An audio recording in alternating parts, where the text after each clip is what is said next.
So today's topic is supply management in agriculture, a hindrance at trade discussions. That's a very timely topic considering where we're at in this country and in North America with the current NAFTA negotiations going on. Our speaker today is Dr. Danny Leroy, who is a professor of associate professor of economics at the University of Lethbridge. He has got his degrees from Carleton and also from the University of Guelph, and he currently teaches here at the University of Lethbridge. Dr.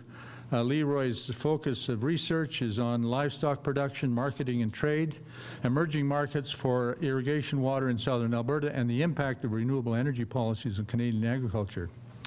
He's been involved in numerous studies involving systems modeling of farms in Canada and assessments of agricultural policy and trade alternatives. In his presentation today, he's also a member of the Canadian Agricultural Economic Society and many other organizations. He has been nominated twice as a Distinguished Teaching Award, and he will now give his presentation on is supply management in agriculture a hindrance in our current trade discussions. Please welcome Dr. Leroy.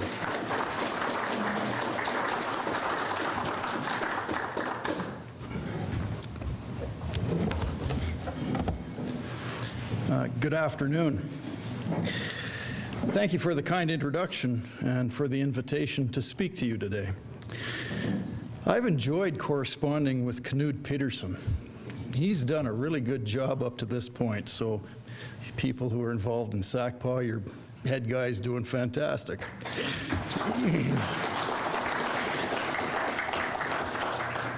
But inviting an economist to speak about anything is risky.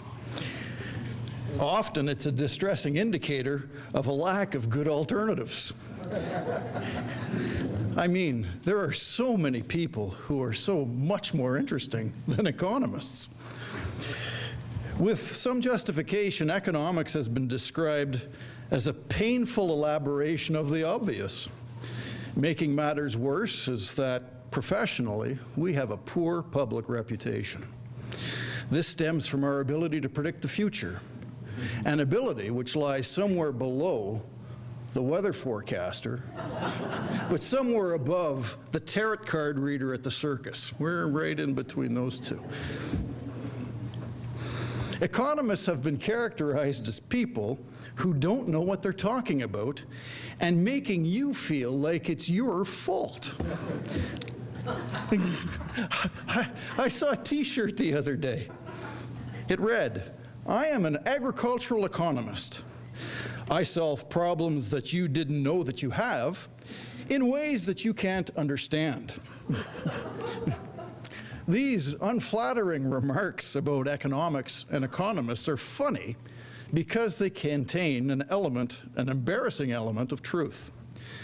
And they also serve to remind me and others of the importance of being clear, modest, useful, practical, and most importantly, remembering the people involved. Economics is really not about prices or money or banking or corporations. Economics is not about objects or things. Economics is about people. It's about me. It's about you. It's about you. It's about you.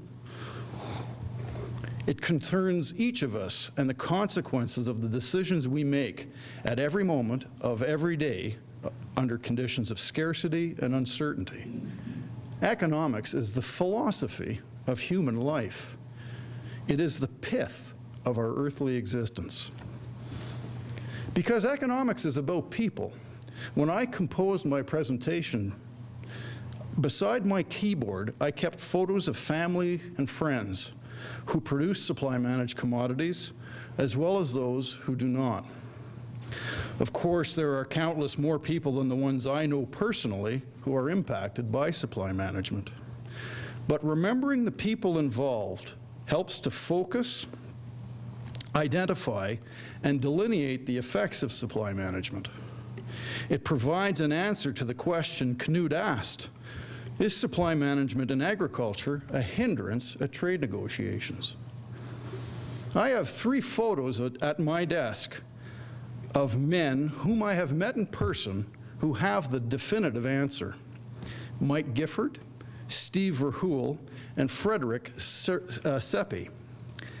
Beginning in the 1970s, Gifford was directly involved in all aspects of Canada's bilateral, regional, and multilateral agricultural trade policy. From 1985 to 2000, he served as Canada's chief agricultural trade negotiator and principal agricultural trade policy advisor to the Ministers of Trade and Agriculture. Verhoeven, was the chief agricultural negotiator and trade policy advisor to the Ministers of Agriculture and Trade during the first decade of this century. Seppi is currently in this position. Over the last 25 years, I have heard each of these men speak at academic and trade conferences in North America. Journalists often interview them and quote their responses extensively. Their names and reputations may be familiar to you.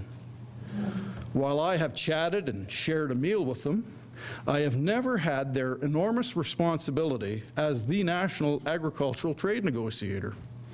I cannot provide any first-hand insight with regard to supply management being a hindrance in trade negotiations, but listening to them and reading words attributed to them, my sense is that defending supply management does not make their job any easier.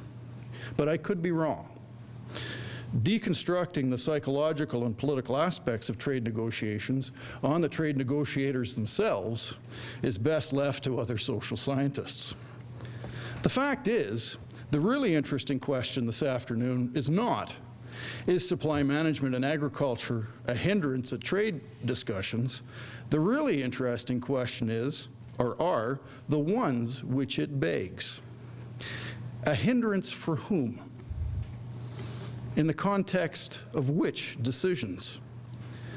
Answering these questions is the wheelhouse of the economist and demonstrates our own particular comparative advantage. Time does not permit a detailed genealogy of supply management in Canada. In a nutshell, supply-managed marketing boards were created after the Second World War to centrally choreograph marketing activities to achieve higher and more stable selling prices and incomes for farmers. They were initially established on a provincial basis with the Ontario Tobacco Marketing Boards in 1957. Provincial milk and chicken boards followed in the early 1960s. Because competition across provincial boundaries made the control of provincial supplies difficult, national management systems were adopted, beginning with raw milk in 1971, eggs in 1972, turkey in 1973, chicken in 1978, and broiler hatching eggs in 1986.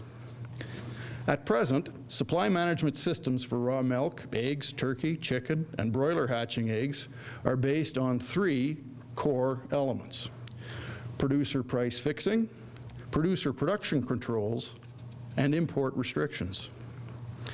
Producer prices are fixed according to quality and end use, using collected information on production costs, demand factors, other variables, and the subjective assessment of marketing board authorities. The aim is to provide a reasonable return, which enables producers to cover production costs.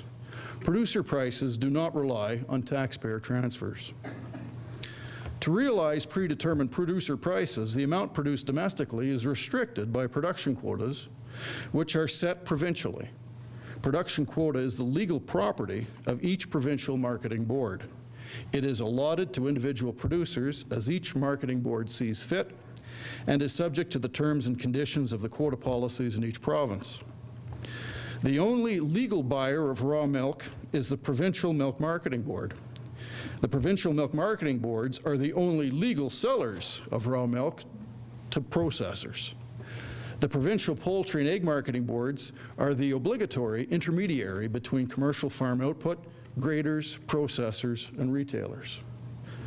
Because it enables individuals to sell into a controlled market where producer prices are fixed and farm-level supply is made scarce, production quota has become a valuable asset worth millions of dollars.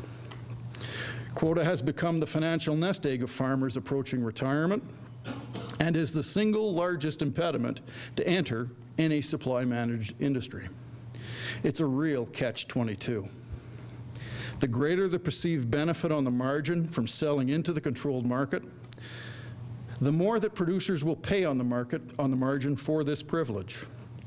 Anything that profitably increases productivity gets capitalized and is reflected in prices of fixed assets like quota. The most a producer would pay for quota is their expected discounted present value of an unearned revenue stream less their opportunity costs of production. Finally, to insulate producers from foreign competition, tariffs are used to keep imports from the United States and elsewhere out of Canada.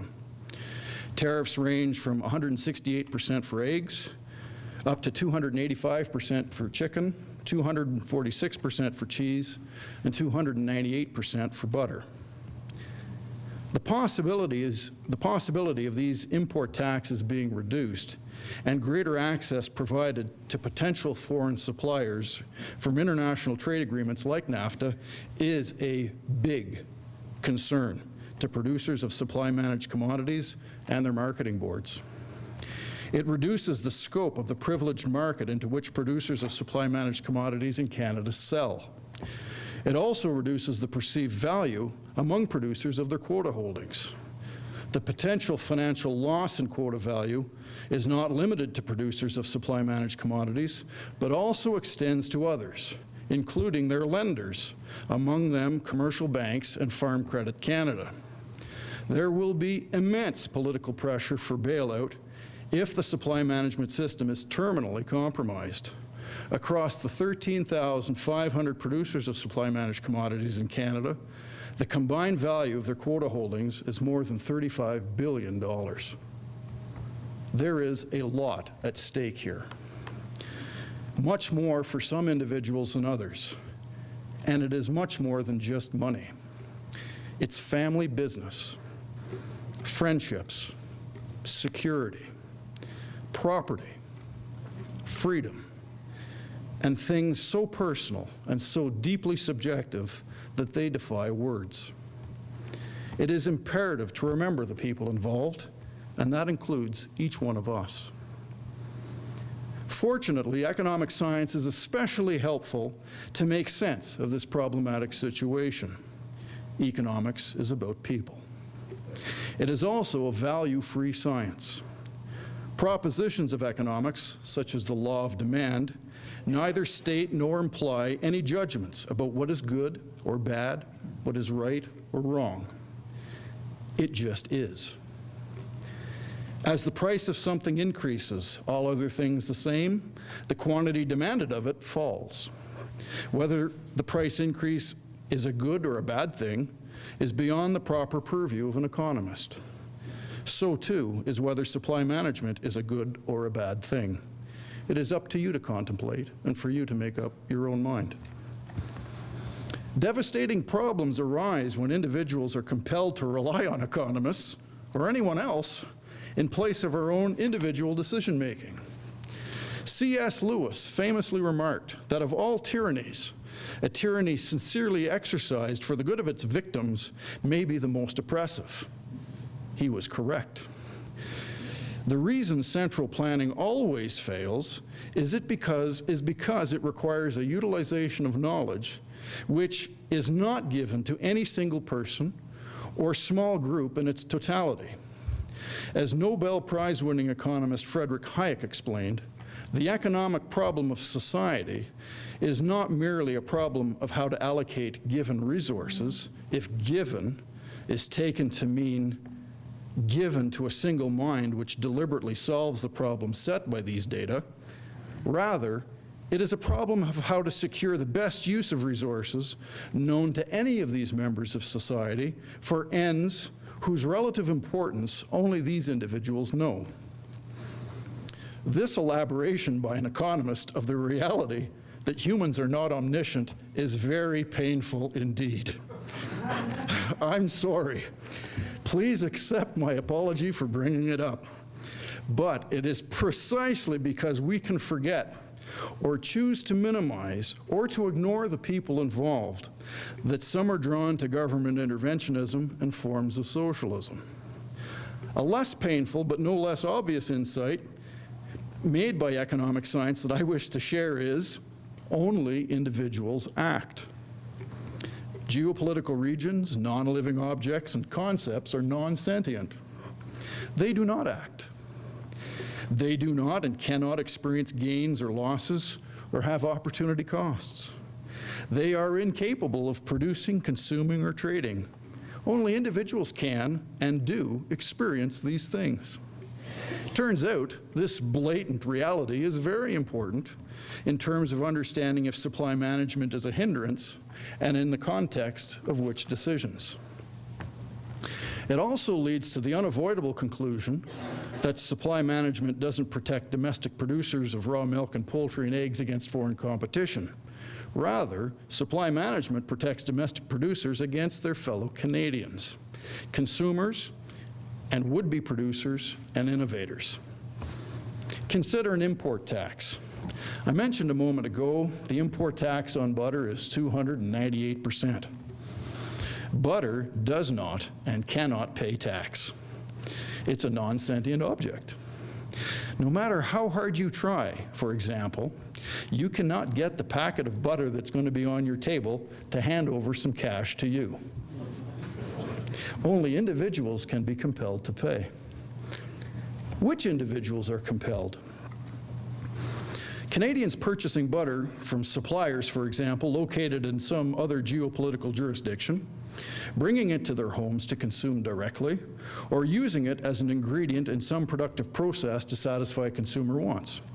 Maybe a bakery, you're making cookies, you need butter as an ingredient. The butter arrives in Canada legally if the individual importer pays the tax. But this is not always the case. After fuel and alcohol, tobacco, goods like fluid milk, butter, cheese, and chicken are the objects of widespread smuggling activities. In 2015, a Niagara police officer went to jail for smuggling thousands of dollars of cheese and chicken wings. In 2013, a Burnaby importer was caught hiding thousands of dollars of contraband cheese in cross-border shipments of grape juice. In Vancouver, the police lingo for illicit dairy is offshore cheese, and it's been slipping into the city for decades. 170 years ago, the great French economist Frédéric Bastiat wrote his classic essay, What is Seen and What is Not Seen in Political Economy. He pointed out in brilliant fashion the universal truth that you cannot get something for nothing. To most people, this seems perfectly obvious. Yet, many of these same people forget all about this obvious fact when the conversation turns to economics. The same forgetfulness clouds thinking about agricultural supply management. Agriculture is an activity of man, involving the deliberate and controlled use of plants and animals for the production of food, feed, fiber, and more recently, fuel. Because agriculture is an activity of man, agricultural supply control inexorably means people control. Think about that and let it sink in. For decades, supply management has stabilized and raised prices and incomes in Canada for producers of raw milk, eggs, turkey, chicken, and broiler hatching eggs. But this benefit has come at a cost for real people that has compounded with time. The legislation and regulations enabling supply control has impaired the capacity of individual Canadians to realize their separate self-interests, both as consumers and as producers. It has created a financial dependency for many agribusinesses on the continuation of supply management. Further, it has created nasty interpersonal conflicts that transcend the country among farmers, among consumers, among neighbors, and even among family members around a dinner table.